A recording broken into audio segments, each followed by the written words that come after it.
ସମସ୍ତେ ଚୁଡ଼ା ଖାଇଥିଲେ। ମୁଁ ଯେହେତୁ ରୁଟି ଥିଲା ମୁଁ ଆଉ କ'ଣ କରିବି ଭାବିଲି ଭଜା କ'ଣ ପାଇଁ କରିବି ଯେମିତି ଝଟପଟ ହେଇଯିବ। ଆଉ ମୁଁ ସେଥିପାଇଁ କ'ଣ କଲି ରୁଟିରେ ଏମିତି ଟାଇପ୍ର ଗୋଟେ ଆଇଟମ୍ କଲି ଆଉ ବହୁତ ବଢ଼ିଆ ଲାଗିଥିଲା। ଆପଣମାନେ ଥରେ ଭିଡ଼ିଓ କଣ୍ଟିନ୍ୟୁ କରନ୍ତୁ, ବହୁତ ଭଲ ଲାଗିବ। ଆଉ ଭିଡ଼ିଓ ଭଲ ଲାଗିଥିଲେ ଲାଇକ୍ କରିବେ, ସବସ୍କ୍ରାଇବ୍ କରିବେ।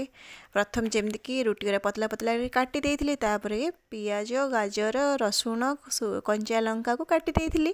ତାପରେ ଗୋଟେ କଡ଼େଇ ତେଲ ଟିକେ ପକେଇକି ରସୁଣ ଟିକେ ପକେଇକି ଭାଜିଲା ପରେ ତାପରେ ପିଆଜ ପକେଇକି ଆଉ ଗାଜର ପକେଇକି ଭାଜିଲି। ତାପରେ କଞ୍ଚା ଲଙ୍କା ବି ପକେଇଥିଲି। ତାପରେ ଯେମିତିକି soya sauce, tomato sauce, chilli sauce ପକେଇ ତାପରେ ପାଣି ଟିକେ ଦେଇକି ସେ କଟା ରୁଟି ଗୁଡ଼ିକ ପକେଇ ଦେଇଥିଲି। ଏପଟ କରିକି ତା ଉପରେ ଗୋଲମରିଚ ଗୁଣ୍ଡ ପକେଇକି ତାକୁ ସର୍ଭ କରିଥିଲି, ଗରମ ଗରମ ସର୍ଭ। ମୁଁ ଖାଇଥିଲି, ମୋତେ ତ ବହୁତ ବଢ଼ିଆ ଲାଗିଥିଲା। ଆଉ ଝିଅ ପାଇଁ ବି ଟିକେ ରଖିଥିଲି, ଝିଅକୁ ବହୁତ ଭଲ ଲାଗିଥିଲା। ମୁଁ ସେ ଭାବିଲି ଆଉ ଏମିତି କରିବିନି, ଏଥରକ ଯାହା ଯେତେବେଳେ ରୁଟି ବଞ୍ଚିବ ଏଇଭଳିଆ କରିବାର ଅଛି, ଆଉ ଝିଞ୍ଝଟ କରିବାର ନାହିଁ। ଝିଅ ବି ସେଇ କଥା କହିଲା, ଯେମିତିକି ମାମା ଏଇଭଳିଆ ରୁଟି ରଖିବ, ଜାଣିକି ବାସି ରୁଟି ରଖିବ, ଅଧିକା କରିଥିବ, ଯେମିତି ଏମିତି କରିକି ଖାଇବା ପାଇଁ। ଆପଣମାନେ କରନ୍ତୁ, ବହୁତ ବଢ଼ିଆ ଲାଗିବ। ରହିଲି।